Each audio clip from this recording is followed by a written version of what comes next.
Usap-usapan ngayon sa showbiz circle ang posibilidad na may isang kapuso actress na papasok sa bagong serye ni Coco Martin na si Gabo. Kahit hindi pa opisyal na kinukumpirma ng production, marami na ang nag-aabang kung sino ang actress na sinasabing magkakaroon ng mahalagang papel sa inaabangang Kapamilya series.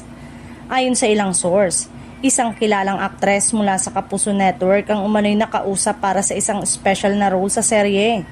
Hindi pa binubunyag kung kontrabida ba o kakampi ng karakter ni Coco ang gagampanan, pero sinasabing magiging malaking bahagi ito ng kwento at maaaring magbigay ng bagong kulay sa istorya. Dahil dito, lalong naging curious ang fans kung sino ang tinutukoy na aktres. May mga netizen na nagsasabing posible raw na isang artista na matagal nang gustong makatrabaho ni Coco ang mapapasama sa proyekto. Lalo na't kilalang aktor sa pagbibigay ng pagkakataon sa iba't ibang artista mula sa ibang network. Samantala, excited na rin ang fans na makita ang tambalan ni Coco at Julia Montes sa bagong serye.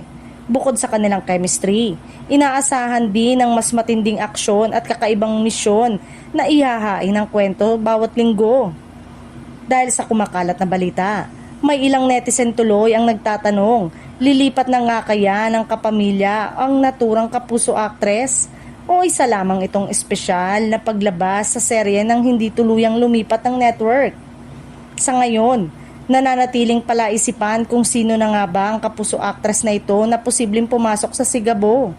Ngunit ayon sa ilang insiders, kapag tuluyan itong inanunsyo ay siguradong magiging malaking usapan ito sa social media at sa mga taga-subaybay ng bagong serye ni Coco Martin.